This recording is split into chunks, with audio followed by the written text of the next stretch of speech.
Bonjour tout le monde. Aujourd'hui, Yves Gagnon, auteur et jardinier, qui va vous parler des semi-intérieurs sans peur et sans reproche. C'est juste ça la présentation. C'est bien, j'aime ça, ça va donner plus de temps pour la matière. Alors bonjour, je suis content de voir que la salle est encore remplie. Je pense que c'est la 5e année que je fais la même présentation dans le cadre de la Fête des semences de Québec. Ou bien vous ne comprenez pas ce que je vous explique, ou bien je suis un très mauvais communicateur, ou bien c'est toujours du monde nouveau. Combien il y en a qui ont déjà assisté à ma présentation? Ah ben c'est quand même pas si pire. Beaucoup de nouvelles figures, donc bienvenue. Je vais essayer de vous livrer rapidement, en 45 minutes, le fruit de 30 ans d'expérience dans la production de plantes. Mais avant de rentrer dans le vif du sujet, je vais vous livrer un poème. Parce que produire des plants, faire un jardin écologique, c'est un geste politique. Je pense que vous devez tous être d'accord avec ça. C'est un refus de Monsanto, de Nestlé, de Tim Hortons, de Starbucks, etc. On décide de s'organiser avec notre alimentation, peut-être connaître une meilleure santé que ceux qui ne se préoccupent pas. Alors, le petit texte poétique que je vais vous livrer est très politique, mais ça n'a rien à voir avec les semi-intérieurs. Ça s'intitule « Le cowboy solitaire ». Vous allez sûrement reconnaître la personne dont je parle dans ce poème. De la voûte céleste toute craquelée s'échappe une fine poussière grisâtre qui s'accumule dans le désert, qu'un cow-boy solitaire portant chapeau vulgaire balaie avec une branche de conifère. Il cherche une goutte d'huile pour allumer un vieux cigare cubain, sec et brisé comme lui. Un cow-boy solitaire, majoritaire, sans ses amis du parti qui ont tous péri dans le tsunami. Une plateforme de forage surfe sur les vagues de bitume. Il pense que c'est Dieu qui arrive en paquebot, mais c'est juste la terre qui, ayant assez de sa misère, a, par un simple tremblement, mis fin au règne des chimpanzés et des orang-outans qui ont promu les bactéries à la chefferie du parti. Reste un farmer patibulaire dans son désert tentaculaire, un cow-boy solitaire, majoritaire. Il cherche une goutte d'huile pour allumer un vieux cigare cubain, sec et brisé comme lui. Voilà.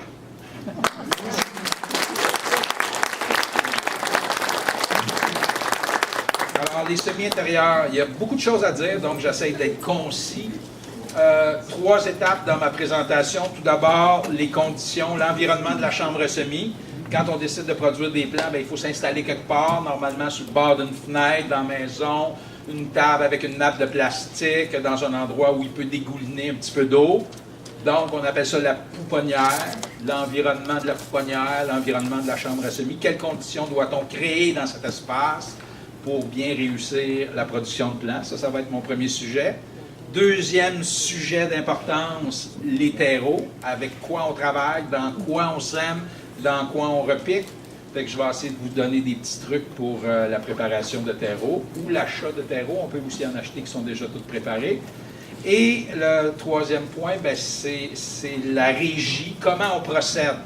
Le semis, le repiquage, la fertilisation, l'entretien, puis la préparation pour la transplantation au jardin. Alors, première thématique, l'environnement de la chambre à semis. Tout d'abord, l'éclairage. Donc, vous avez beau être installé sur le bord de grandes fenêtres. On est quand même juste au début mars. Vous allez peut-être partir au semis à la fin mars, au début avril. Mais même à ce moment-là, il n'y a pas suffisamment de lumière pour réussir l'opération. Donc, ça prend absolument un éclairage d'appoint, un éclairage artificiel. Les gens se disent hey, « moi j'ai une grande fenêtre orientée vers l'est, j'ai le lever du soleil, orientée vers le sud, j'ai la lumière toute la journée. » mais il faut penser que pendant le mois de mars, on a 11h30, 12 heures de lumière, et les jeunes plants, pour la plupart, peut-être qu'il y a quelques exceptions, mais la plupart des plants, plantes légumières, plantes aromatiques et la plupart des fleurs ont besoin de 14 heures de pleine lumière par jour. On dit même, dans certaines sources, de 14 à 16 heures de lumière. Donc, c'est un point très, très important pour réussir la production de plants. Ça prend un éclairage adéquat. Il y a quelqu'un qui a un commentaire?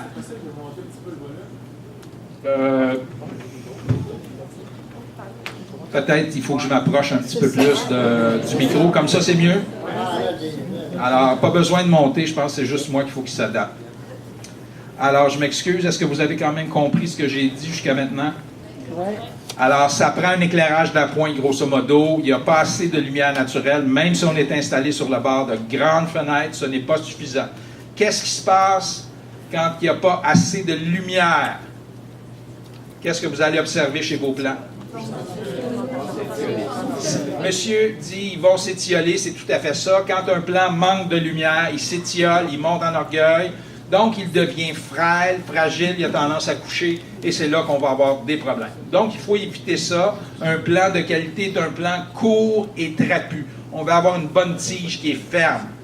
Quand on a des belles tiges comme ça, on a beaucoup moins de sensibilité à la salinité, à la forme des semis.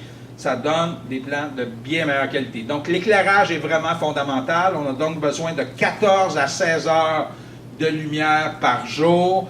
Moi, je vous recommande les fluorescents. J'ai essayé toutes les autres technologies pour l'éclairage parce que j'aime pas les fluorescents personnellement. Et il y a bien des gens ici qui ne doivent pas aimer les fluorescents parce que c'est un éclairage qu'on haït.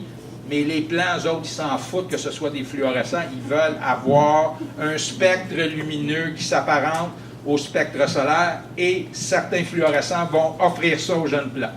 Donc, si vous avez accès à de la lumière naturelle, donc si vous êtes installé sur le bord d'une grande fenêtre, vous pouvez utiliser exclusivement des fluorescents de type cool white. Les cool white vont donner des ondes principalement bleues et c'est ces ondes-là dont les jeunes plants ont besoin. Le rouge, le jaune, ça va tout venir par la lumière naturelle. Donc, il va en avoir suffisamment. Si vous êtes installé dans une cave et que vous n'avez pas du tout accès à l'éclairage naturel, bien à ce moment-là, il va falloir être un petit peu plus pointu sur le plan technique. Donc, vous pouvez travailler avec des fluorescents à spectre complet. Vous allez dans des boutiques spécialisées pour acheter ça. Ça coûte plus cher que du cool white. Mais là, au moins, vous allez avoir le rayonnement adéquat pour répondre aux besoins en lumière de vos jeunes plants. Ou vous pouvez utiliser 3 cool white pour un warm white ou un gros luxe. Les warm white et les gros luxe vont offrir le rouge dont les plants ont besoin à petite quantité. Donc, je parle d'un ratio 3 pour 1. Ça voudrait dire que si vous utilisez des fixtures doubles, vous pouvez avoir 2 cool white, ensuite un warm white ou un gros luxe, puis un cool white. Si vous utilisez des fixtures quadruples, c'est le même principe. 2 cool white, un warm white, puis un cool white. Normalement, ça donne de très bons résultats. Vous pouvez même y aller avec un cool white, un spectre complet, un cool white, un spectre complet, un cool white, ça donne des très très bons résultats. L'idéal, c'est d'être installé sur le bord d'une fenêtre et de travailler avec du cool white. C'est ce que je fais et j'aime beaucoup les résultats que j'obtiens. Donc, comment on installe ça, des fluorescents? Évidemment, il y a toutes sortes d'approches. Ça dépend si vous êtes technique ou peu technique. Moi, je ne suis pas technique du tout. Donc, j'y vais avec des méthodes simples. J'utilise des fixtures doubles avec un léger rebord à chaque extrémité qui me permettent d'accoter les fixtures sur des blocs de bois. Il faut penser que les plants poussent. Hein? Donc, il faut que ça soit amovible. Il faut qu'on soit capable de bouger les fixtures pour suivre les plants dans leur croissance. Il y en a qui vont travailler avec des chaînes. Donc, ils vont mettre des crochets au plafond, avoir des chaînes, puis ils vont monter les fixtures au fur et à mesure que les plants poussent. Moi, j'ai un plafond à Gyproc, j'aime pas beaucoup mettre des crochets sur ce type de plafond-là. Donc, j'ai opté pour des blocs de bois. J'ai des bouts de bois qui mesurent la largeur de ma table. C'est des tables de 2,5 pieds que j'utilise sur 8 pieds de long. Donc, j'ai des blocs de bois, c'est des 2 par 4 qui peuvent être posés sur le camp ou à plat. dépendamment de la grosseur des plants. Donc, j'installe une nappe de plastique sur ma table et je travaille avec des caissettes en polystyrène récupérées. Je ne veux pas dépenser pour acheter des caissettes. Et étonnamment, le polystyrène, ça donne des très, très bons résultats pour produire des plants. C'est léger, c'est rigide, ça garde l'humidité du terreau, ça travaille très bien. Et au printemps, il y en a tout en plein qui sont mis aux poubelles. Donc, c'est facile de récupérer ces caissettes-là. Des fois, il peut y avoir des problèmes, des petits résidus de fongicides si ça a été traité. Mais bon, on est capable de vivre avec ça quand même. Vous pouvez les laver avant de les utiliser la première fois.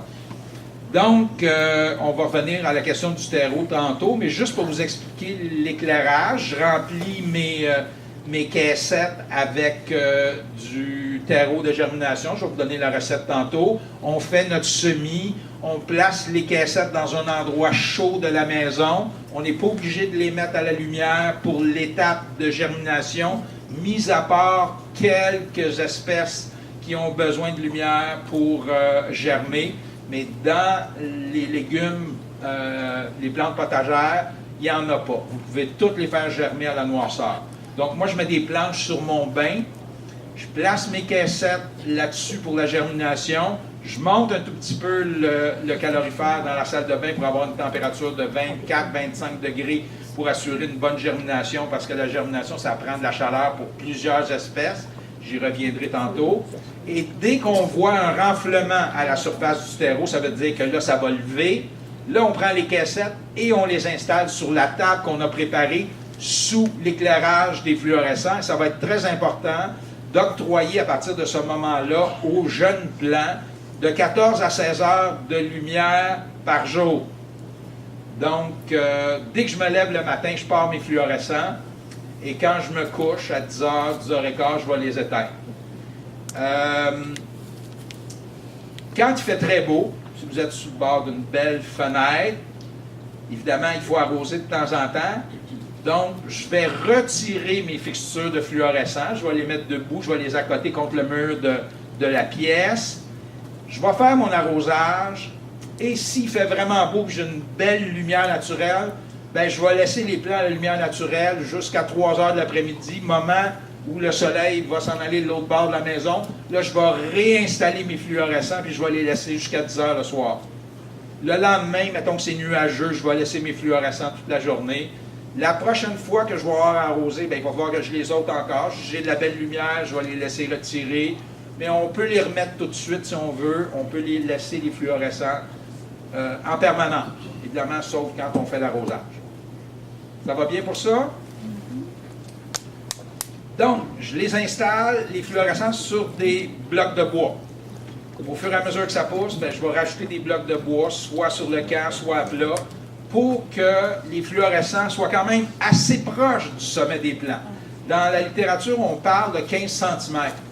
Moi, j'ai tendance à les mettre plus proches que ça. Les fluorescents dégagent un peu de chaleur, mais ça ne brûle pas les feuilles. Donc, même si des fois, mettons que vous avez un plant de tomate qui a poussé un peu plus en hauteur que d'autres, ce plant de tomate-là, il touche au fluorescent, ça ne dérange pas. Okay? Vous pouvez laisser quelques plants toucher au fluorescent. Et tantôt, vous allez le voir sur les photos, des fois, mes fluorescents sont comme ça parce que j'ai des plants plus hauts qui sont sur le côté gauche, des plants plus bas qui sont sur le côté droit. Donc, on s'amuse à essayer d'organiser ça pour octroyer aux plants le maximum de lumière. Et ce qui vous indique que ça fonctionne, c'est que si vos plants restent courts et trapus, ça veut dire qu'ils ont accès à toute la lumière dont ils ont besoin, puis s'ils ont tendance à s'étioler, bien, ça veut dire qu'ils manquent de lumière. Donc, cet aspect-là, l'aspect lumière, c'est vraiment fondamental pour la réussite de l'opération. Si vous n'avez pas d'éclairage adéquat, vous avez beau avoir un bon terreau, vous avez beau avoir des bonnes semences, ça ne fonctionnera pas. D'accord? Deuxième point, la question de la température. Donc, je vous l'ai mentionné tantôt, pour la germination, règle générale, ça prend une température un petit peu plus élevée qu'une température ambiante de maison. Donc, on parle de 23-24 degrés. Il y a quelques espèces qui germent très bien des températures fraîches. Les laitues et tout ce qui est de la famille des choux aussi, c'est des plantes de milieu frais. Donc ça germe très bien à 16-17 degrés. Mais comme la plupart des jardiniers vont faire germer plusieurs espèces en même temps, bien, c'est aussi bien de trouver une température moyenne qui va convenir à toutes les espèces, donc 23-24 degrés en général, tout germe très bien à cette température-là. Comme je l'ai mentionné tantôt, ce n'est pas nécessaire d'avoir de l'éclairage à l'étape de la germination, donc vous pouvez placer vos caissettes en germination dans un endroit chaud de la maison. Ça peut être près du poêle à bois, ça peut être au-dessus d'un calorifère électrique, ça peut être dans la salle de bain. Il y a toutes sortes d'options. C'est à vous de déterminer comment vous allez vous organiser. Évidemment, ça dépend toujours du nombre de plants que vous voulez produire. Et si vous voulez faire 6 plants de tomates puis 6 plants de poivrons, bien, ça ne demande pas beaucoup d'espace, puis c'est beaucoup plus facile de réaliser cette production-là.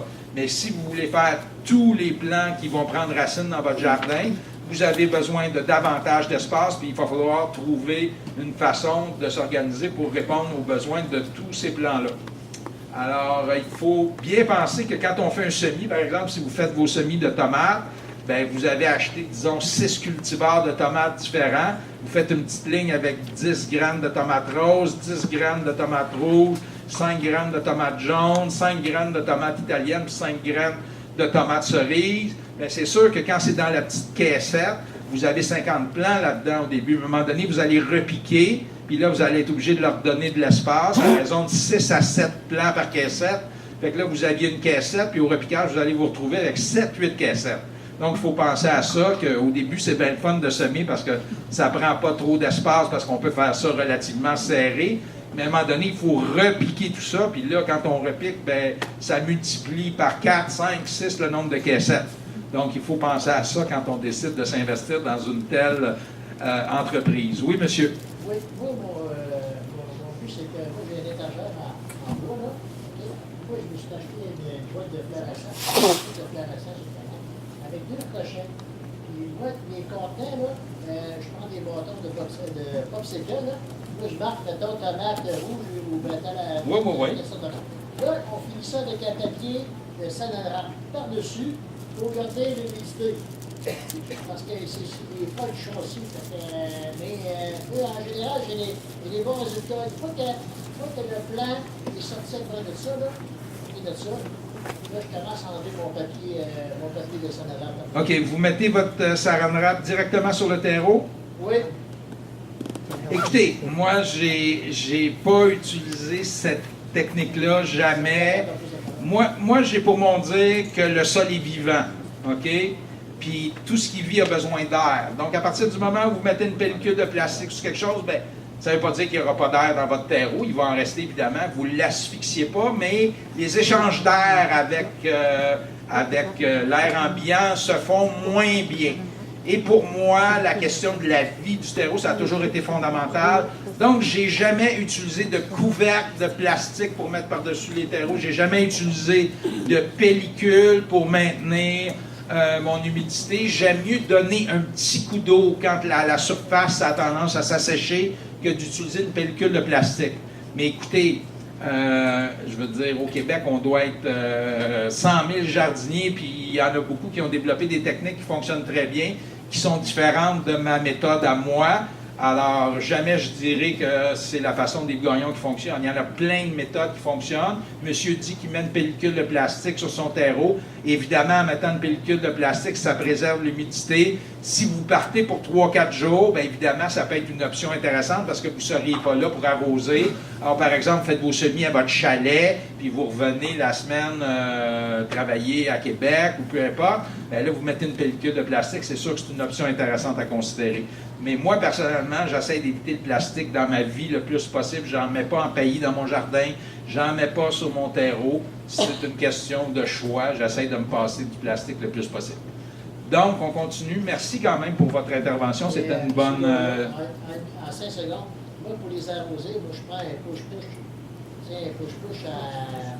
vous voyez, là? Oui, un vaporisateur. D'abord, il ne faut pas que tu mettes trop d'eau. Moi, j'ai déjà mis trop d'eau, puis ça fait ça. Je vais arriver à l'arrosage dans pas là. Oui, monsieur. Qu'est-ce que vous pensez de la soi-disant diminution de l'efficacité des néons après, disons, 3, 4, 5 ans par rapport aux besoins des plantes en croissance? Bien, ils perdent leur efficacité, effectivement. L'intensité lumineuse diminue avec le temps. J'ai pas de notes là, sur la durée de vie de néon. Vous pourriez demander dans des endroits spécialisés sur la question. Moi, j'utilise les mêmes fluorescentes depuis 5 ans et jusqu'à maintenant, je n'ai pas observé de problème important. Mais je pense qu'éventuellement, il va falloir que je pense à les changer. Ils sont encore bons pour l'éclairage.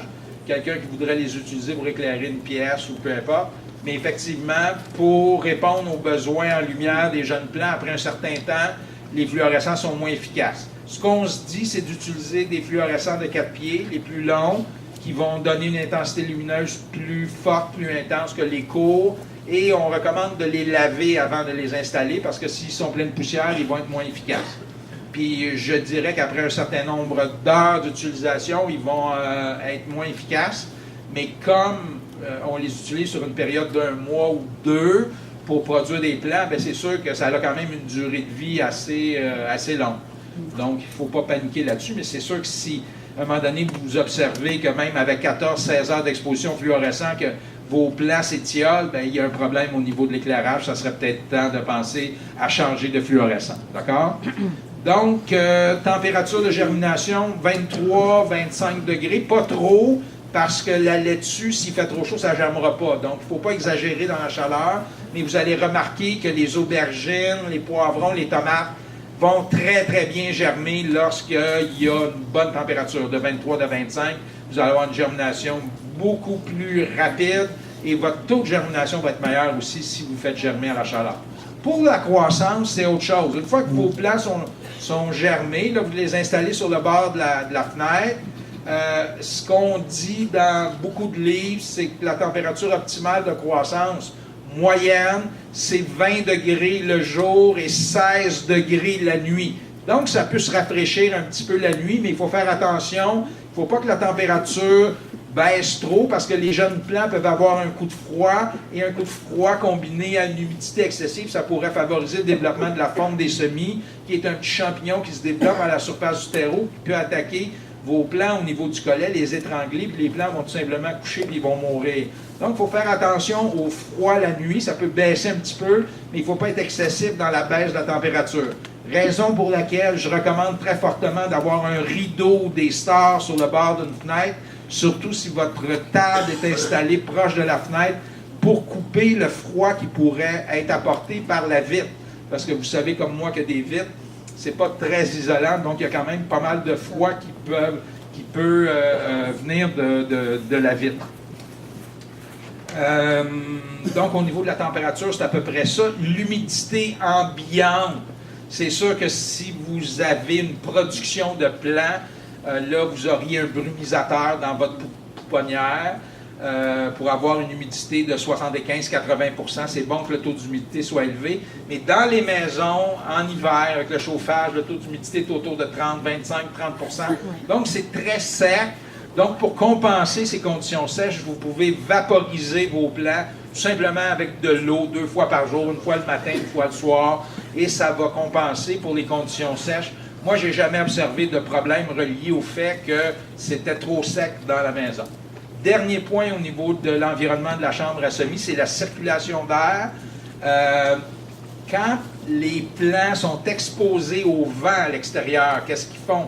Comment réagissent-ils à cette présence du vent? Bien, ils vont développer une tige qui va être plus forte, plus solide, parce qu'ils ont à composer avec cette réalité-là, qui est le brassage de l'air. Dans une maison, il n'y a pas de brassage d'air, il n'y a pas de vent. Fait que ça a tendance à favoriser le développement de tiges plus frêles, moins robustes. Donc, comme je le disais tantôt, ce qu'on vise à obtenir, c'est des plants courts et trapus avec des bonnes tiges solides. Donc, si vous voulez aider vos plants, si vous voulez vous aider à obtenir ce résultat-là, bien, vous pouvez tout simplement installer pas un vaporisateur, un ventilateur qui va envoyer un petit peu de vent sur vos jeunes plants. Puis vous allez voir, ça va tout de suite faire une différence. Les tiges vont devenir plus fortes et ça aide beaucoup les plants à être résistants à une éventuelle fonte des semis. Fait que ça va pour ça. Condition d'une chambre, de la pouponnière, de la chambre à semis, grosso modo, c'est à peu près ça. Éclairage, température, humidité ambiante et circulation d'air. C'est pas obligatoire, hein, le ventilateur, mais ça donne des bons résultats. Si vous en avez un pour vous rafraîchir pendant l'été, vous pouvez l'installer pour rendre les tiges de vos plants plus robustes. J'ai vu qu'il y avait une main levée, oui? Je pensais que les plants de tomates, il ne fallait pas les arroser. Vous dites de vaporiser, là. Je pensais que les feuilles, il ne fallait pas vaporiser ça pour les maladies. Non. Quand les plants sont jeunes, comme ça, de les vaporiser un tout petit peu avec de l'eau, ça n'a aucun espèce de problème. Les plants de tomates sont sensibles aux maladies plus tard dans leur cycle de vie. En général, quand les plants sont jeunes, il n'y a pas de fragilité au niveau des maladies fongiques. Ça fait qu'il n'y a aucun problème de vaporiser 2 fois par jour des plants de tomates. Aucun problème. En tout cas, j'en ai jamais observé. Le terreau maintenant. Alors évidemment, il y aurait une multitude de choses à dire sur le terreau.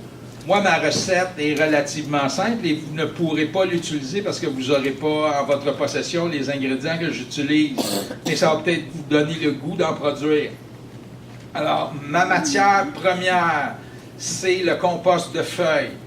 Donc, à chaque automne, je fais livrer 200 sacs de feuilles chez moi qui viennent de la ville voisine de Saint-Gabriel. Il y a un système de collecte de feuilles.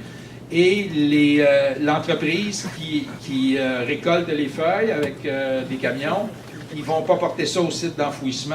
Ils ont des entreprises qui reçoivent ces feuilles-là. Donc, c'est souvent des horticulteurs, des petits fermiers qui reçoivent ces feuilles-là pour faire du compost. Avec nous autres, on a à chaque année 2 voyages et on prépare un compost de feuilles avec ces feuilles-là. Donc, on met 20 cm de feuilles, un petit peu de fumier de poulet, puis un petit peu de vieux compost. On humecte, on arrose avec le gicleur, on remet un 20 cm de feuilles, on met un petit peu de fumier, un tout petit peu de compost mûr, on arrose encore, puis on monte notre tas comme ça. Il fait à peu près 7-8 pieds de large sur une trentaine de pieds de long. L'année d'après, on le brasse 2-3 fois. Le printemps suivant, donc 1 an et demi après le montage, on utilise le 3/4 pour amender le sol de notre jardin. Et le dernier quart, on le met dans une boîte et on le garde pendant 1 année supplémentaire. On le brasse 3-4 fois pendant l'été. Et là, on obtient un compost de feuilles vraiment superbe. C'est de l'humus forestier presque pur. Et puis ça permet de préparer des terreaux de très, très belle qualité. Alors, ma recette pour le terreau de germination, parce que je vais vous donner 2 recettes quand on fait de la production de plants. On utilise tout d'abord un terreau de germination dans lequel on va faire le semis.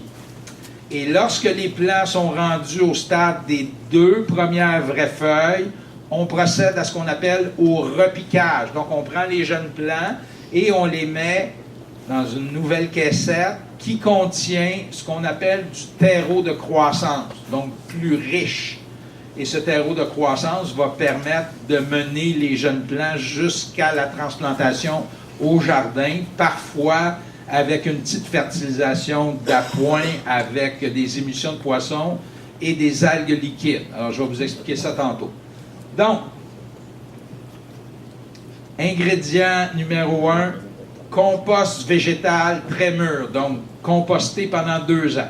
Ça, c'est vraiment l'idéal parce que vous savez, quand vous le faites vous-même, ce que vous avez dans votre compost. Maintenant, vous pouvez aussi acheter du compost commercial, mais il y a de plus en plus d'entreprises qui fabriquent du compost avec toutes sortes de matériaux de base. Et moi, je me pose de plus en plus de questions sur la qualité de ces composts-là. Jusqu'à tout récemment, je recommandais le Biosol de Fafard et le Biomax de Premier Horticulture. C'est 2 compagnies. Fafard vient d'être vendu à une compagnie qui met en marché les produits de Monsanto. Donc, j'ai tendance à être méfiant. Je ne pense pas qu'il va y avoir des grosses transformations dans la fabrication des composts chez Fafard pour autant. On va suivre ça de près, mais jusqu'à l'année dernière, mon compost commercial préféré était le Biosol de Fafard. Premier Horticulture fait le Biomax, qui est aussi intéressant. Donc, vous pourriez utiliser ces composts-là, mais ils sont salins. Donc, ils sont plus riches que le compost de feuilles que je fais. Et la salinité, c'est un excès de sels minéraux solubles présent dans le compost. et ça peut, pour certaines espèces, créer ce qu'on appelle la brûlure du plantule. Par exemple, les laitues sont très sensibles à la brûlure du plantule. Donc, vous faites un semis de laitue dans un terreau qui est trop riche, qui est trop salin, ça va germer, puis ça va fondre. Les gens vont dire « Ah, j'ai de la fonte des semis dans mon terreau », mais c'est pas de la fonte des semis, c'est une brûlure à cause des sels minéraux trop abondants dans le terreau. Pendant 10 ans, même 15 ans, j'ai fait mes terreaux avec un compost de fumier de vache de 3 ans. C'était une matière magnifique, là. C'était noir, c'était granuleux, ça sentait plus du tout le fumier. J'étais sûr que j'avais la plus belle matière au monde pour préparer mes terreaux et j'avais toujours des problèmes avec mes oignons, avec mes laitues. J'avais toujours de la brûlure, puis je pensais que c'était de la fonte des semis. Donc, je traitais naturellement pour la fonte des semis. J'essayais toutes sortes de trucs, ça ne marchait jamais. Jusqu'à temps que je rencontre un gros producteur de plants bio qui m'a dit tout de suite, quand j'y ai expliqué ma recette, il dit « Tu as un problème de salinité dans ton terreau, c'est ça qui se passe. » Et j'ai modifié ma recette, puis depuis ce temps-là, j'ai plus jamais de problème avec la production de mes plants. Et c'est vraiment un des problèmes importants qu'on peut rencontrer quand on se lance dans cette aventure-là. Donc, mieux vaut travailler avec un compost plus pauvre, plus faible en compost, diminuer la quantité de compost, parce qu'imaginez que vous mettez des tomates ou des laitues dans un terreau de germination et que vous devez rendre vos plants jusqu'aux premières vraies feuilles, ça ne prend pas beaucoup d'éléments nutritifs pour se rendre à ce stade-là. Donc, préparez des terreaux qui sont moins riches que plus riches. Parce que si vous les faites trop riches, vous pouvez rencontrer des problèmes. Si vous les faites pauvres, bien, vous devriez être capable de rendre vos plants jusqu'au stade des premières vraies feuilles. Donc, si vous travaillez avec du biosol, du biomax, mettez-en juste 10% dans votre recette. Vous n'avez pas besoin d'en mettre plus que ça. Comme ça, vous vous prévenez d'un problème éventuel de salinité. Je vous donne ma recette à moi, puis vous pourrez adapter votre recette si vous travaillez avec du compost commercial. Alors, moi, ma recette, c'est 30% de compost végétal de 2 ans. C'est du compost de feuilles. Vraiment parfait. Il est tamisé, je le tamise. Je mets 35% de vermiculite.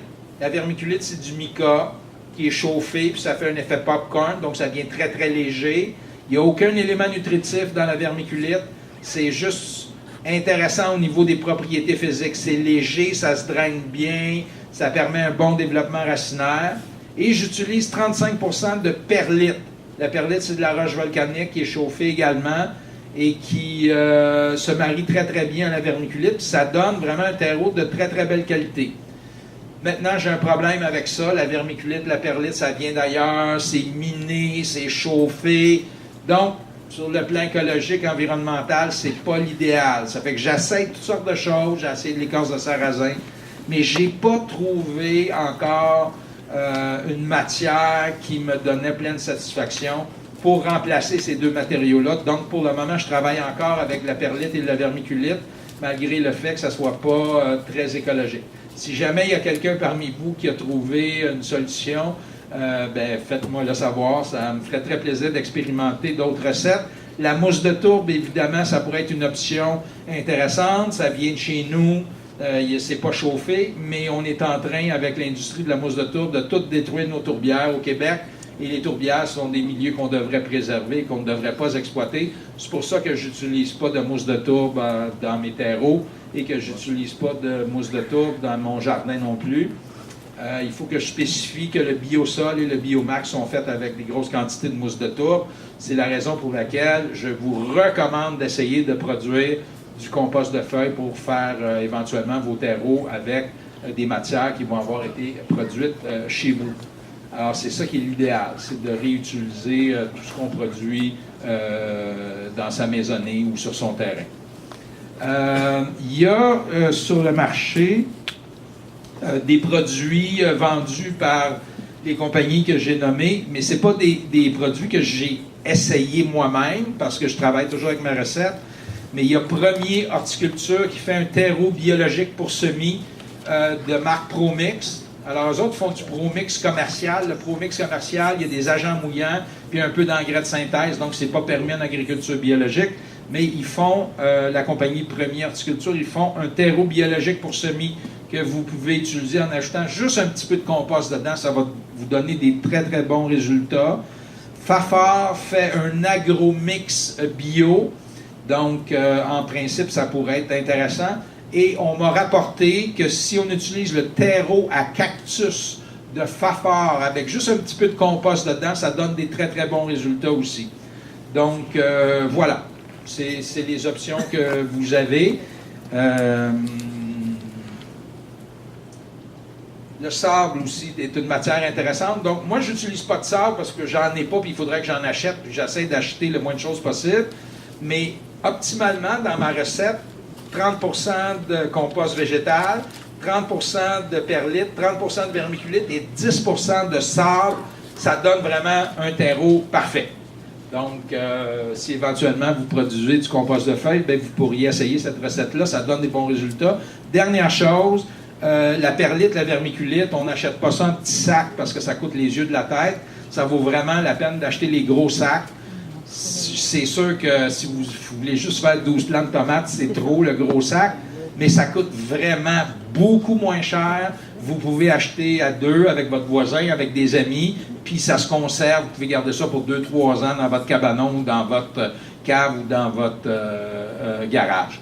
Alors voilà, il y a des questions sur le semis, sur les terreaux? Oui? Les composts du Québec, dans la rive-sud, ils font du compost de feuilles. C'est une raison pourquoi tu ne les recommandes pas? Je veux pas parler à travers mon chapeau.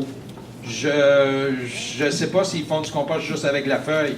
Ils utilisent probablement de la feuille parce qu'ils doivent recevoir des feuilles de collecte de feuilles, mais je suis pas sûr de la qualité de leur compost. Mais je dis rien, là, je ne sais pas. Mais je mets un point d'interrogation. Ils n'ont pas été vendus, eux autres? Pardon? Ils n'ont pas été vendus, eux autres, ces femmes. Ça bouge beaucoup dans ces milieux-là. Hein, ça fait Savaria, que...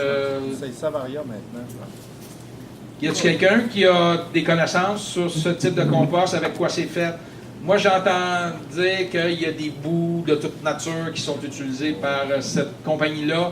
Donc, comme on produit des plants, parce qu'on va avoir des plants de qualité, puis que c'est pour produire de la nourriture qu'on va manger, puis qu'on souhaite par notre jardin être en meilleure santé, bien, il faut attacher une importance à la qualité de ses semences, puis à la qualité des terreaux, puis des composts qu'on utilise.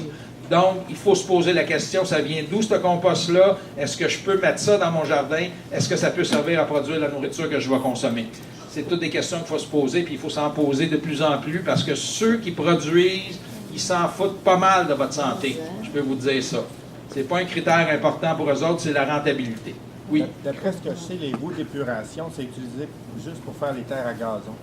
D'accord. Pas pour les terreaux de jardin, là. De potager, je ne mettrais jamais de ça dans ça parce qu'il y a trop de risques sanitaires. Parfait. C'est bien. Monsieur dit que les bouts sont utilisés pour produire du gazon, de la pelouse. Donc, moi, ce que je vous dis, je vous dis pas qu'ils font ci puis qu'ils font ça, je vous dis qu'il faut se poser la question. C'est tout. Oui. Oui, monsieur. Moi, j'ai de la terre noire chez nous, avec du fumier de vache pour partir des semis. Ça peut se faire, ça? Ça fonctionne bien? Ça peut se faire si je commence avec ça? Moi, je vous l'ai dit, le fumier pour le terreau de germination, c'est pas recommandé. OK. Mais pour du terreau de croissance, et si on arrive à ça, là, il y a moins de problèmes. Les plants sont vulnérables au début quand ils sont jeunes. Quand ils sont rendus au stade des premières feuilles, il y a beaucoup moins de sensibilité à la salinité. Donc, là, je vous ai donné la recette du terreau de germination. Il y a 30% de compost. Tout le monde me suit? Oui. Parfait. Quand vous allez repiquer dans un terreau de croissance. Là, le terreau de croissance va être beaucoup plus riche parce qu'il va supporter les plants jusqu'à la transplantation au jardin. Et là, la salinité est moins problématique parce que les plants sont rendus à un stade où ils sont moins sensibles à la salinité. Donc là, vous pouvez utiliser un compost fait avec du fumier, vous pouvez utiliser des composts commerciaux en quantité, ça dérange moins. La recette pour le terreau de croissance, c'est 50% de compost et 25% de perlite, 25% de vermiculite un ou l'autre, un petit peu de sable, ou les mélanges commerciaux dont j'ai parlé tantôt, l'agromix, le pro-mix biologique de Fafard ou de Première Horticulture. C'est à vous de déterminer avec lequel de ces matières-là vous allez travailler. En fait, ce qu'il faut retenir, c'est que pour le terreau de germination, c'est 20-30% de compost mûr, optimalement végétal, et dans le terreau de croissance, vous allez utiliser jusqu'à 50% de compost. Et là, le type de compost est moins important. Évidemment, ça doit venir des matériaux propres, mais ça peut être du fumier animal composté, ça peut être des composts commerciaux produits par Fafard ou par Première Horticulture, et il n'y aura pas de problème rendu à ce stade-là. Est-ce que tout le monde me suit là-dessus? Oui. Parfait. Y a-t-il une question sur les terreaux? Oui. Quand vous parlez de compost propre, admettons les choses de légumes et de fruits qu'on ramasse à la maison, qu'on fait du compost avec ça, est-ce qu'il faut le stériliser avant de l'utiliser? Moi, je stérilise jamais le compost. Évidemment, quand je fais du compost chez moi, j'utilise des matières premières de qualité.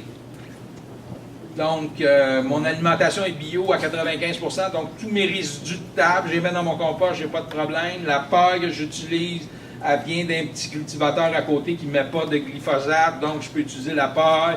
La feuille, elle vient de Saint-Gabriel où il n'y a pas de grosse industrie lourde, donc ça me fait plaisir d'utiliser cette feuille-là.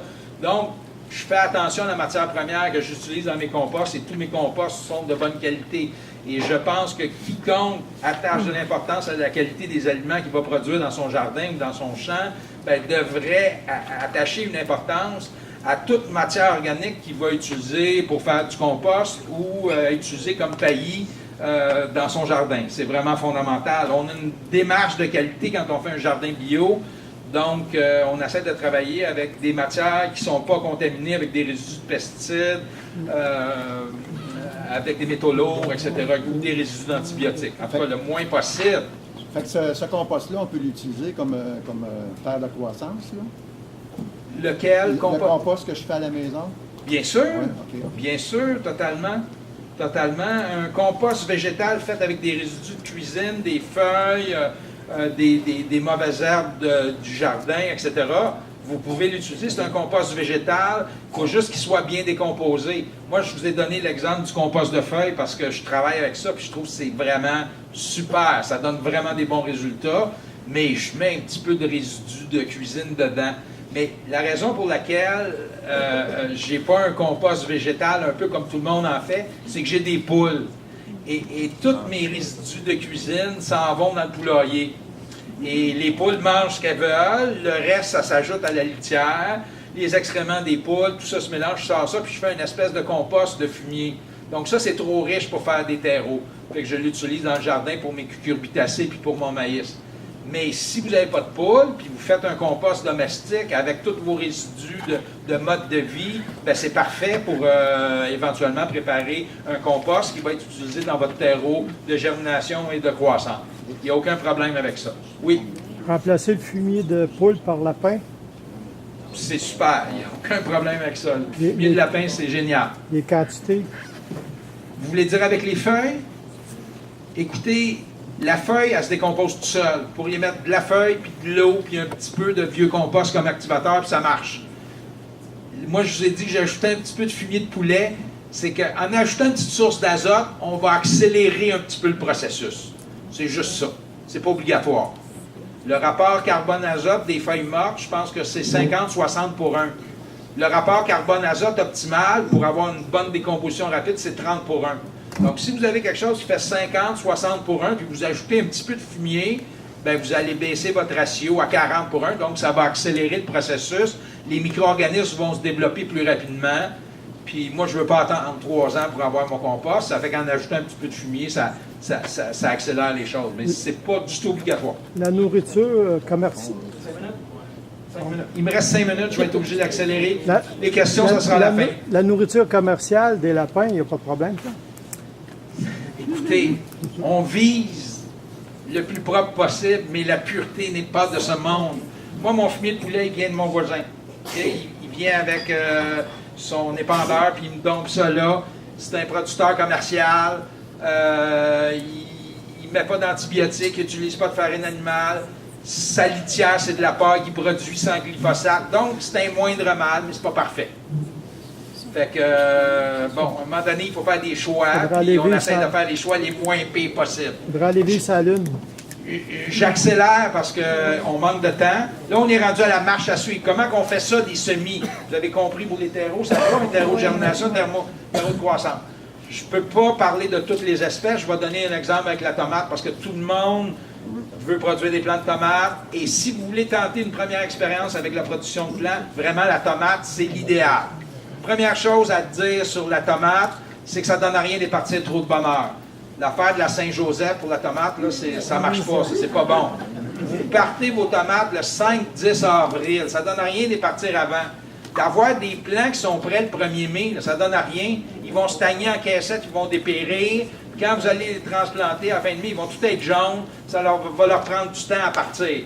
Donc, mieux vaut transplanter un petit plant bien vert, qui n'aura pas de choc de transplantation et qui va décoller tout de suite que d'avoir un grand plant jauni. OK? On s'entend-tu là-dessus? Ça, c'est vrai pour tout. OK? Donc, les tomates, 5-10 avril, là, pour Québec, là, c'est bien assez tôt. Donc, je donne l'exemple de tantôt. Vous préparez une petite caissette dans laquelle vous mettez du terreau de germination. Il faut toujours penser que si on sème 10 graines, on n'aura pas 10 plants. Le taux de germination n'est jamais 100%. Et sur les 10 ou les 12 qui germent, vous allez en avoir des petits plants qui sont moins vigoureux. Donc déjà, au stade du repiquage, on fait une certaine sélection. On va prendre les plus beaux plants. Donc on peut présumer qu'on va avoir une perte de l'ordre de 25%. Ça, c'est à peu près général. Donc si vous voulez 10 plants de tomates rouges, bien, mettez 15 graines. C'est pour être sûr que vous allez avoir 10 beaux plants. Donc, vous faites un petit sillon, vous mettez 15 graines dans votre sillon, vous recouvrez de terreau. Je vous donne un truc. L'épaisseur de terreau ou de terre par-dessus une graine, c'est 3 fois son épaisseur. Donc, plus la semence est petite, moins vous mettez de terreau par-dessus ou de terre au jardin, et plus la semence est volumineuse, plus vous allez pouvoir mettre de terreau ou de terre par-dessus. Alors, pensez à une semence de courge, qui est quand même assez dodue, bien, vous pouvez mettre facilement 2 cm de terre par-dessus quand vous faites votre semis. Mais une petite graine de thym, ça prend quasiment un microscope pour la voir, donc c'est à peine un petit peu de terreau par-dessus pour que la graine elle soit capable d'émerger, que le plantude soit capable d'émerger du sol. Donc, dans le cas de la tomate, c'est 1 cm à peu près de terreau par-dessus. Donc, vous faites un sillon de 1 cm de profond, vous mettez vos 15 graines, vous recouvrez, vous plombez légèrement avec la main. Plomber, ça veut dire juste appliquer une légère pression pour établir la capillarité du sol. Après ça, vous faites 2 cm, 2,5 cm plus loin, vous faites un autre rang pour vos tomates roses, vous en voulez 5 plants, vous mettez 8 à 10 graines. La tomate jaune, vous voulez 5 plants, vous mettez 8 à 10 graines. L'italienne, vous en voulez 5, vous mettez 8 à 10 graines. Puis tomate cerise, vous voulez 3 plants, vous mettez 5 graines, mettons. Vous plombez, vous arrosez. Pour l'arrosage, je le dis tout de suite, ça prend, quand vous voulez vous investir là-dedans, ça prend un arrosoir à bec inversé, qui fait un jet très, très fin. Donc, vous trouvez ça dans les bons centres de jardin. Tantôt, je vais vous montrer une photo. Donc, c'est un arrosoir qui émite la pluie un petit peu. Ça fait un petit jet très fin. Les trous dans la buse au bout sont très fins. Donc, ça ne va pas écraser vos plants quand vous allez arroser. Alors, vous arrosez, vous placez dans un endroit chaud de la maison. Après 3 jours, la surface du terreau va sécher un peu. Vous donnez juste un petit coup d'eau pour maintenir la surface du terreau légèrement humide. Et normalement, la tomate, après 6-7 jours, ça commence à lever. Donc, dès que vous observez un renflement à la surface du terreau, vous placez sur les fluorescents et vous surveillez votre affaire.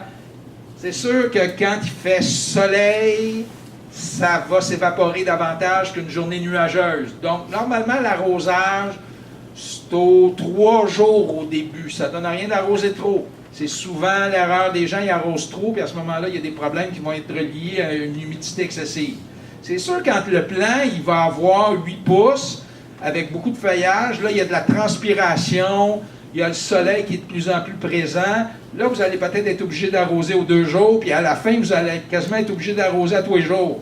Mais au début, là, soyez vraiment tranquille au niveau de l'arrosage, ça ne donne rien d'arroser trop. En pesant votre caissette, vous allez savoir qu'il y a encore de l'humidité dans le terreau. Donc, vous surveillez votre affaire. Au début, c'est les cotylédons qui se développent. C'est des feuilles qui sont allongées, qui ne sont pas du tout dentelées. Puis après ça, arrivent les 2 premières vraies feuilles qui, elles, sont découpées comme une feuille de tomate. Quand les 2 premières vraies feuilles sont bien déployées, c'est le temps de procéder au repiquage. Donc là, vous préparez des caissettes avec du terreau, cette fois-ci de croissance, plus riche. Et là, vous procédez au repiquage. Tantôt, je vais vous donner un exemple avec les photos, vous allez comprendre. Mais moi, je prends une cuillère, je vais sous la zone des racines, je dégage les racines, puis avec mon pouce, mon index, je saisis les plants par les feuilles en faisant attention de ne pas briser rien, de ne pas sectionner les racines. J'ouvre mon terreau de croissance et je dépose les racines dans le fond de ma caissette et je renchausse, je plombe légèrement. Dans une caissette standard, maintenant, ils sont relativement petites, les caissettes qui sont vendues. Je mets 6-7 plants de tomates, pas plus. Parce que dès que les plants de tomates commencent à se toucher, ils ont tendance à s'étioler. Et comme je l'ai dit au début, on va avoir des plants courts et trapus. Donc, vous mettez 6-7 plants par caissette, vous replacez sous les fluorescents et vous regardez ça pousser. Vous pouvez faire un petit binage avec une fourchette de temps en temps, un petit peu de vaporisation. Les poivrons, c'est relativement le même principe. Vous pouvez commencer une semaine plus tôt parce que c'est un peu plus lent la croissance. Les laitues, ça prend 6-7 semaines au total pour avoir des beaux plants de laitue à transplanter au jardin. C'est vraiment intéressant de travailler en semi-intérieur avec les laitues. Toutes les brassicacées, je les fais en semi-intérieur, que ce soit du chou-fleur, du chou pommé, du quai, je les fais toutes en semi-intérieur. Les oignons, c'est cette semaine qu'on les commence. Si c'est votre première expérience, je ne vous recommande pas les oignons. C'est une des espèces les plus difficiles. L'oignon est très sensible à la salinité, au manque de lumière. Si vous avez un peu d'expérience, ça fait 3-4 ans que vous en faisiez, bien, vous pouvez toujours tenter votre chance avec les oignons. Il n'y a rien qui bat un oignon parti à la semence, transplanté au début mai au jardin. C'est vraiment les meilleurs oignons, nettement supérieurs que les oignonnais qu'on achète et qu'on plante au mois de mai. Fertilisation, si vous arrivez comme à 2 semaines de la transplantation, vous voyez que vos plants sont pas l'eau, vous pouvez les fertiguer avec une eau dans laquelle vous avez mis des émissions de poissons et des algues liquides. Donc, le ratio, c'est 5 ml d'émissions de poissons et 5 ml d'algues liquides par litre d'eau d'arrosage. Ça donne des très, très bons résultats. Et ce que vous pouvez faire aussi pour les tomates, les aubergines, à la fin, les 10 derniers jours, vous pouvez leur mettre en paillis un 2 cm de compost à la surface.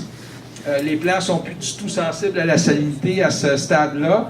Donc, vous pouvez les couvrir, mettre à la surface de votre terreau du compost, et puis ça va donner un petit boost à vos plants, puis vous allez avoir des plants de très haute qualité pour la transplantation au jardin. Dernière chose dont je vais vous parler, c'est l'acclimatation. Donc, très important de préparer vos plants à leur nouvel environnement. Il ne faut pas oublier que vous bichonnez vos plants depuis 6-7 semaines à l'intérieur. Ils n'ont jamais froid, ils n'ont jamais de coups de vent, ils n'ont jamais de carence d'humidité. Vous vous en occupez à la perfection. Puis là, vous allez les sortir dehors, au soleil, au froid, au vent. Si vous ne les avez pas préparés à ces conditions-là, ben vous allez leur donner leur coup de mort. Donc, il faut les exposer graduellement à leur nouvel environnement. Donc, au début, au soleil. C'est surtout le soleil qui est difficile. Idéalement, quand vous les sortez dehors les premières fois, c'est des journées nuageuses. Après ça, 1 heure au soleil, 2 heures au soleil, 4 heures au soleil. Puis le processus prend de 8 à 10 jours. Il faut vraiment prendre son temps. Puis même les faire dormir dehors s'ils n'annoncent pas de gel pour les préparer aux nuits froides qu'ils vont avoir à subir à partir du moment où vous allez les transplanter. Je vais vous présenter quelques photos. Ça va faire un résumé de ce que je vous ai expliqué. Je vais revenir sur quelques points. Puis après ça, il y aura une petite période de questions. Ah, parfait. Alors, tu vois les tu peux t'en occuper? Alors, ça, c'est chez nous. On a une petite serre. Fait que nous autres, on part nos affaires dans la maison. À un moment donné, on manque de place parce qu'on a quand même un grand jardin de 1 acre et demi à peu près. Donc, tout ce qui tolère le froid, les laitues, le persil, les artichauts, les oignons, les poireaux, au début avril, on les envoie dans la serre. Ça libère de la place dans la maison pour les tomates, les aubergines, tout ce qui demande de la chaleur. Donc, tout ce qui demande de la chaleur, on garde ça dans la maison parce que la serre est chauffée. Mais bon, on ne chauffe pas la serre à 25. La nuit, ça descend à 10. Mais toutes les espèces de climat froid, les oignons, les artichauts, les laitues, le persil, ça l'aime ça, la fraîche. Donc, il faut leur donner des nuits un peu froides. Puis tout de suite, on voit qu'il y a du tonus sur le feuillage qui se développe. Les plants d'oignons qui étaient un peu, qui avaient la pâle basse un peu dans la maison, qui étaient mollasses, après une semaine dans ça, ils deviennent super rigides, puis on peut les faire sprigner, on donne des coups dessus, puis ils rebondissent. Mais dans la maison, ils sont comme mollasses, puis ils font pas ça. Donc, c'est très intéressant, les plantes d'espèces nordiques, de les mettre dans des conditions plus fraîches, le plus rapidement possible. Fait que ça, c'est notre petite serre. On continue? Ça, c'est le mélange. Compost de feuilles. L'autre avant, s'il te plaît. Compost de feuilles. Vermiculite et perlite. C'est ma recette. Un tiers, un tiers, un tiers. Et on voit dans la photo prochaine qu'on est en train de brasser ça, les matières ensemble pour préparer le terreau de germination. On arrose. Il ne faut pas que ça soit boueux, le terreau. Hein. Il faut que ça soit humide, il faut que ça se tienne. On veut, par l'arrosage, assurer la cohésion de toutes ces particules-là pour que ça se tienne bien ensemble. C'est vraiment beau, le terreau qu'on fait avec ces trois ingrédients-là, même si je ne suis pas 100% satisfait sur le plan écologique. C'est une belle matière qui donne des résultats intéressants. Alors, comme vous pouvez voir, je peux faire ça par ma conjointe. Moi, j'ai dit la recette. Alors, on continue. Alors, vous voyez ce que ça donne. On va aller à la prochaine. Alors, ici, je suis en train de procéder au semis. Alors, ça, j'ai oublié de le mentionner. J'utilise des bâtons de popsicle pour identifier les cultivars, parce qu'évidemment, il faut que ça soit identifié. Puis, je m'en sers pour faire mon petit sillon. Là, je suis en train de procéder au semis. Prochaine photo, s'il vous plaît. Là, je suis en train de faire mon semis. Très bonne manière de faire un semis. Vous ouvrez l'enveloppe comme ça, puis vous tapotez avec votre index, puis ça fait tomber les graines une à une dans le sillon. Donc, vous avez un très bon contrôle du nombre de semences que vous mettez dans votre sillon. Même technique que j'utilise dans le jardin pour semer mes carottes, mes betteraves. Ça fonctionne vraiment bien. C'est sûr que si vous avez 2 hectares, là, ça, c'est plus adéquat. Mais oui, on va aller à la prochaine photo. Alors là, vous voyez, c'est dans ma salle de bain. Là, on est au mois d'avril, au début d'avril. Là, c'est la période des semis, la période intense des semis. Donc là, j'ai plein d'affaires. Voyez-vous le bain? Alors, j'ai mis des planches de bois sur le bain. Puis, ce qui est intéressant, c'est quand j'arrose, bien, ça dégouline en dessous dans le bain. Donc, je ne suis pas obligé d'ôter les caissettes pour les arroser. Et puis, pour ceux que ça pourrait préoccuper, j'ai une douche à côté.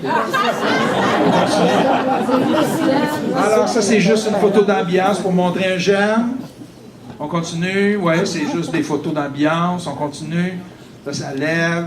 C'est beau de voir ça. C'est vraiment... Faire des semis intérieurs, c'est vraiment s'offrir du plaisir. Hein? Je vois bien des gens qui disent « Ah, moi, je fais pas ça, des semis. » C'est le fun de faire des semis. Oui. C'est comme le petit micro-jardin qu'on a dans sa maison. On observe ça lever. C'est passionnant. Si vous commencez, vous n'arrêterez plus jamais.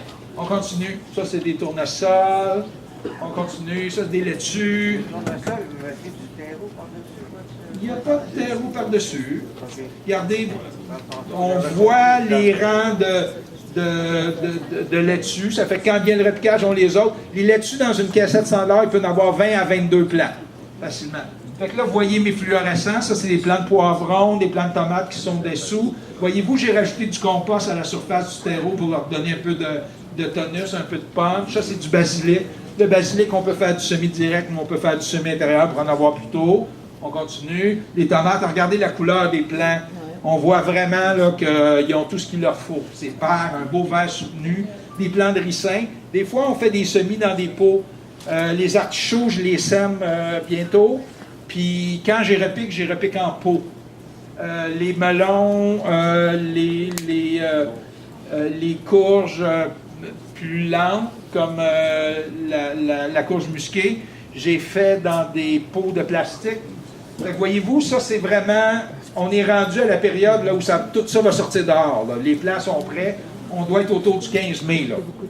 Fait que les plants sont prêts à s'en aller. Là, je fais du repiquage. Alors, voyez-vous, je travaille avec une cuillère, tout simplement. J'ouvre mon terreau. Je vais mettre ça, j'ai oublié de le mentionner. On entend toujours au repiquage une partie de la tige pour renforcer les plants et atténuer les effets de l'étiolement si jamais il y en a eu. Il y a juste avec la laitue qu'on ne peut pas faire ça parce que la laitue, toutes les feuilles partent du collet. Ça fait que si vous enterrez le collet, ça va mourir le plant. Mais pour les brassicacées, les tomates, les poivrons, vous pouvez enterrer une bonne partie de la tige au moment du repiquage et ça donne de la force au plant. C'est vraiment intéressant. On continue. L'arrosoir à bec inversé, on voit juste le bout, mais c'est un long tube. Et puis, vous voyez le genre de jet que ça fait? Dans des bons centres de jardin, vous trouvez ça, ou chez Lee Valley Tools, il y en a plusieurs modèles. Il y a une excellente livraison. Ils sont à Ottawa, Lee Valley Tools. Ils ont des très, très bons arrosoirs de ce type-là. OK, on continue. Même chose, c'est les fluorescents, feuilles en gros plan, on peut poursuivre. Alors, des fois, les plants sont prêts à s'en aller dans le jardin. On est rendu au 15 mai, c'est pas encore le temps de transplanter. On peut faire un deuxième repiquage en pot. Même principe, on enterre la tige. Pourquoi vous avez dit à Ottawa, Lee Valley Tools. Lee Valley Tools. Ils ont beaucoup d'outils de jardin intéressants et ils ont plusieurs modèles d'arrosoirs à bec inversé. Ça, c'est un agrotextile qu'on utilise évidemment pour protéger les plants au jardin de plusieurs insectes. De plus en plus, on va être obligé de faire des jardins sous couverture flottante comme ça parce qu'il y a plein d'insectes qu'on ne peut plus contrôler avec des insecticides biologiques. C'est le cas de la cécidomie du chou-fleur qui attaque les rutabagas, les choux-raves, les choux-fleurs, les brocolis, les choux pommés. Il n'y a pas d'insecticides biologiques qui fonctionnent pour ça, donc on travaille de plus en plus avec des textiles, la mouche de la carotte, la chrysomèle rayée du concombre. Donc j'ai ces tissus-là qui sont quand même intéressants pour acclimater les plants. Vous voyez le nombre de caissettes que je mets dehors, donc de les déplacer tout le temps, les rentrer, les sortir, à un moment donné, ça finit plus. Donc là, pour les protéger du soleil, je mets l'agrotextile dessus, puis ça leur permet d'être exposés au soleil sur des périodes plus longues au début. Donc, ça m'aide beaucoup de travailler avec des agrotextiles, oui. Ça se vend dans des bons centres de jardin maintenant, on en trouve de plus en plus. Vous pouvez travailler avec du plein jour aussi, des espèces de rideaux. Oui, ça fonctionne très bien. C'est en nylon, c'est résistant, puis ça donne des très bons résultats. C'est tout. C'est fini. Est-ce que j'ai du temps pour des questions? OK, on a dépassé le temps. Une question, juste pour le fun. Il n'y en a pas, ben c'est merveilleux. Merci. Il y a une contribution volontaire à la sortie pour les organisateurs de la Fête des semences qui font un travail exceptionnel. Donc, si vous voulez que ça revienne l'année prochaine, c'est bon de penser de contribuer. Merci et bon jardinage.